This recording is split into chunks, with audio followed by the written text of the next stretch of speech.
السلام علیکم ورحمۃ اللہ وبرکاتہ۔ محترم ناظرین کرام، آج ہم گفتگو کریں گے کہ استخارہ کیا ہوتا ہے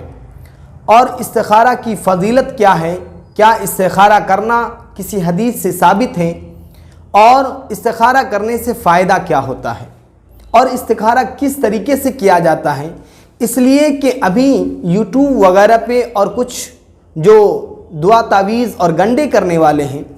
وہ لوگ ایک بازار گرم کر چکے ہیں کہ استخارہ آپ مجھ سے کروائیں، 500 روپیہ، 1000 روپیہ، 2000 روپیہ، اس طریقے سے وہ اپنی مارکیٹ کو گرم کر رہے ہیں۔ تو کیا ان سے استخارہ کروانا جائز ہے یا پھر ناجائز، اور کیا وہ کس طریقے سے استخارہ کرتے ہیں اور آپ کو کس طریقے سے کرنا ہے اور حدیث شریف میں کس طریقے سے ہے، انشاءاللہ تبارک و تعالیٰ ان تمام سوال کا آسان طریقے سے آپ کو اس ویڈیو میں جواب دیا جائے گا۔ لہٰذا آپ سے چھوٹی سی گزارش ہے کہ آپ اس ویڈیو کو لاسٹ تک دیکھیں، اور اگر آپ اس چینل پر نئے ہیں تو اس چینل کو ضرور سبسکرائب کریں اور بیل آئیکن کو پریس کریں تاکہ ہر نیا مسئلہ آپ تک سب سے پہلے پہنچے۔ میرے محترم دوستوں، سب سے پہلے ہمیں یہ جاننا چاہیے کہ اللہ کے رسول صلی اللہ تعالیٰ علیہ وسلم نے فرمایا کہ ہر کام کرنے سے پہلے استخارہ کرو، اس لیے کہ جو شخص استخارہ کرتا ہے وہ کبھی رسوا اور کبھی رنجیدہ اور کبھی اپسیٹ نہیں ہوتا ہے، کبھی اداس نہیں ہوتا ہے۔ اداس ہونے کا مطلب یہ کہ اس کا کام کبھی بھی ایسا نہیں ہوتا ہے کہ اس کا کام نہیں ہوگا، مطلب وہ اداس نہیں ہوگا، کسی بزنس کو کیا اور وہ اس میں جو ہے ناکامیابی حاصل کیا، کبھی ایسا نہیں ہوگا۔ اس لیے اللہ کے رسول صلی اللہ علیہ وسلم نے فرمایا کہ استخارہ کرو تاکہ پتہ چل جائے کہ وہ کام آپ کے لیے بہتر ہے یا پھر بہتر نہیں ہے، اور اشارہ بھی کس طریقے سے ملتا ہے انشاءاللہ آپ کو بتائیں گے۔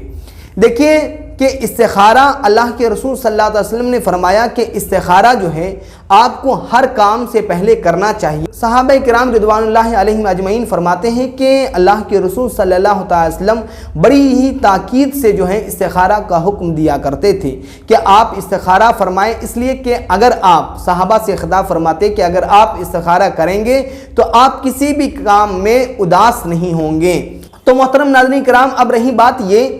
کہ جو لوگ یہ کہتے ہیں اپنے دعا تعویذ کرنے والوں سے، عاملوں سے کہتے ہیں کہ آپ استخارہ میرا کر دیں، آپ ہمارا تھوڑا سا دیکھ لیں، تو میرے پیارے اسلامی بھائیوں، اللہ کے رسول صلی اللہ علیہ وسلم نے دکھوانے کے لیے نہیں کہا، کروانے کے لیے نہیں کہا، بلکہ کرنے کے لیے کہا۔ آپ خود سے کریں، اس لیے کہ آپ کو کیا معلوم کہ وہ آپ کے حق میں استخارہ کر رہا ہے یا نہیں کر رہا ہے، تو آپ استخارہ کروائیں نہیں، اس لیے کہ یہ لوٹنے کا ایک کام بن چکا ہے۔ آپ خود سے استخارہ کریں۔ اب رہی بات یہ کہ خود سے استخارہ کیسے کریں گے، تو اللہ کے رسول صلی اللہ علیہ وسلم نے فرمایا کہ جب آپ استخارہ کا ارادہ فرمائیں تو آپ یہ کریں کہ آپ 2 رکعت نفل نماز پڑھیں، اور نفل نماز استخارہ کی نیت سے پڑھیں۔ آپ کس طریقے سے پڑھیں؟ جس طریقے سے آپ نارملی نماز پڑھتے ہیں، 2 رکعت الحمد شریف کے بعد سورت ملاتے ہیں، اسی طریقے سے آپ نارملی جس طریقے سے آپ نماز پڑھتے ہیں 2 رکعت نفل نماز پڑھیں، اور نماز پڑھنے کے بعد آپ استخارہ کی ایک دعا ہے، آپ اس دعا کو پڑھیں، اور اس کے بعد اس کا میں ترجمہ بھی آپ کو بتاؤں گا۔ بسم اللہ الرحمن الرحیم، اللہم انی استخیرک بعلمک واستقدرک بقدرتک واسألک من فضلک العظیم فإنک تقدر ولا اقدر وتعلم ولا اعلم وانت علام الغیوب۔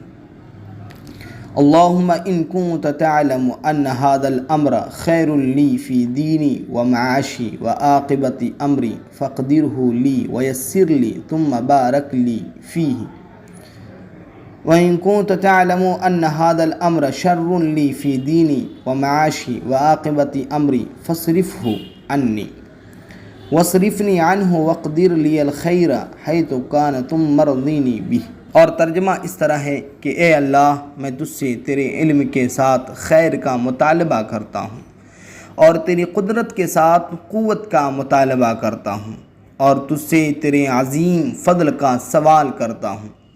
اس لیے کہ تو طاقت رکھتا ہے اور میں طاقت نہیں رکھتا، اور تو جانتا ہے میں نہیں جانتا، اور تو ہی غیبوں کا جاننے والا ہے۔ اے اللہ، اگر تیرے علم میں یہ بات ہے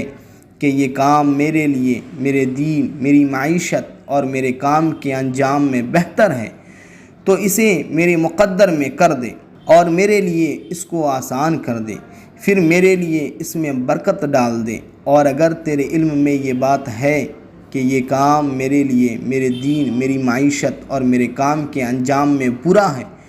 تو اسے مجھ سے پھیر دے اور مجھے اس سے پھیر دے اور میرے مقدر میں بھلائی رکھ دے، جہاں بھی ہو پھر مجھے اس پر راضی کر دے۔ تو یہ تھا دعا اور اس کا ترجمہ۔ تو میرے پیارے اسلامی بھائیوں، اب رہی بات یہ کہ ہم نے استخارہ کر لیا، اب استخارہ کر لیا تو اس کا اشارہ کیسے ہوگا؟ کیا کچھ ہمیں لال چیزیں دکھیں گی یا کوئی جو ہے گرین چیزیں دکھیں گی یا پھر کچھ ایسا جو ہے فرشتوں کے ذریعے کچھ ایسا اشارہ وغیرہ ہوگا کہ جو ہے ہمارا کام ہوگا یا نہیں ہوگا؟ ایسا نہیں ہے، بلکہ استخارہ کرنے کے بعد ایسا ہوگا کہ اگر وہ کام آپ کے حق میں بہتر ہوگا تو وہ کام ہو جائے گا، اور اگر آپ کے حق میں بہتر نہیں ہوگا تو وہ کام میں جو ہے کچھ اڑچنیں لگ جائے گی۔ تو آپ کو یہ سمجھ لینا ہے کہ یہ کام ہمارے لیے بہتر نہیں ہے، یہ بزنس ہمارے لیے بہتر نہیں ہے، یہ گھر لینا ہمارے لیے بہتر نہیں ہے، یہ کام کرنا ہمارے لیے بہتر نہیں ہے، یہ دکان کھولنا ہمارے لیے بہتر نہیں ہے۔ تو ان تمام کاموں سے پہلے آپ استخارہ ضرور کریں، اور کسی سے کروائیں نہیں بلکہ آپ خود سے کریں، جیسا کہ سنت طریقہ میں نے آپ کو بتا دیا۔ اگر اس میں بھی اگر آپ کو کوئی ڈاؤٹ ہے تو انشاءاللہ